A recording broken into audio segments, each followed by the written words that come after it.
Alors, nous assistons actuellement à une accélération en termes d'IA générative, comme le soulignent les annonces de Google I.O., avec des solutions telles que Help Me Write, New Search, ou encore plus globalement avec Google DeepMind, et tout ce qui va en découler. Donc on voit déjà au jour le jour comment ça impacte nos vies quotidiennes, mais on en est vraiment aux prémices. De la même manière, avec donc, les solutions SAP, on va ajouter de plus en plus d'IA générative pour nos clients. Donc en fait, il va y avoir 3 axes. Le premier, ça va être donc une augmentation de la productivité, donc à la fois avec des automatisations ou des optimisations des processus métiers, typiquement dans la logistique ou par exemple les ressources humaines. Deuxièmement, on va avoir aussi une amélioration de la prise de décision puisqu'on est capable de traiter des quantités beaucoup plus importantes de données et de les synthétiser. Comme je l'ai dit, en fait, on est capable de le voir déjà au jour de jour dans nos vies quotidiennes. Imaginez maintenant que vous avez ces mêmes capacités au niveau de votre ERP. Et troisièmement, donc en fait, comme un vecteur d'innovation, c'est-à-dire qu'en fait, par exemple pour l'intégration, pour faire communiquer des applications entre elles, mais aussi donc, pour développer des extensions, donc typiquement sur votre ERP, pour générer du code. Alors depuis notre partenariat initial en 2017, SAP et Google ont donc étendu ce partenariat lors du dernier Sapphire avec une annonce au niveau des environnements de données pour nos clients communs. Donc il faut bien comprendre que les données provenant de SAP sont des données qui sont extrêmement précieuses pour nos clients. Et donc en fait, ce qu'il faut comprendre, c'est que souvent nos clients vont sortir les données des systèmes SAP, donc ils vont les dupliquer. Et au-delà de tout ça, ils sont obligés de refaire en fait toute l'intelligence, le contexte métier de ces données. C'est-à-dire qu'ils sont obligés de remodéliser en fait ces données. Et en faisant ça, donc c'est une source d'erreur. On pourrait avoir des hiérarchies erronées ou éventuellement donc des erreurs de modélisation. Donc en fait, en combinant à la fois SAP DataSphere et Google BigQuery, on va avoir le meilleur des deux mondes. Donc avec DataSphere, on est capable de récupérer des données à la fois SAP, non SAP, cloud, on-premise, etc.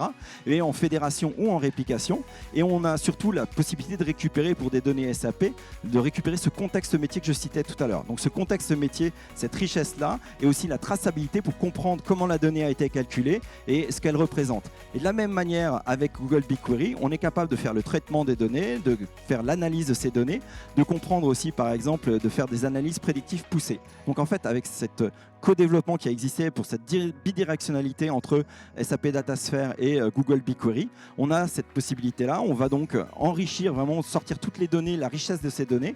On est capable de récupérer, donc de donner de la flexibilité à nos utilisateurs et d'éliminer les silos entre les différents domaines de données. Donc par exemple, les données marketing, vente, finance, RH, etc. Et au-delà de tout ça, il faut savoir qu'il y a un partenariat. SAP et Google sont en train de travailler pour combiner SAP DataSphere avec des ensembles de données ESG pour le développement durable.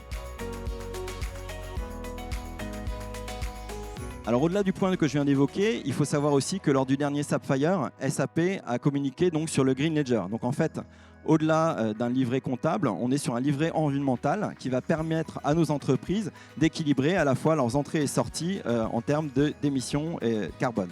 Donc, il faut savoir que la réglementation, la pression des investisseurs, des actionnaires, mais aussi des consommateurs, pousse les entreprises à communiquer donc sur leurs émissions de gaz à effet de serre. Et souvent, en fait, ces émissions sont faites, ces calculs sont faits de manière moyenne ou estimée. Et donc, ce n'est pas forcément des valeurs réelles. Donc, en fait, il faut savoir aussi que ils sont censés fournir des informations concernant leurs fournisseurs et leurs partenaires. Et ça représente, donc c'est les émissions de Scope 3 qui représentent plus de 90% de leurs émissions. Donc avec les outils de SAP Sustainability, on est capable de vraiment donner des valeurs non plus estimées ou moyennes, mais des valeurs réelles et avec la traçabilité dont ils ont besoin.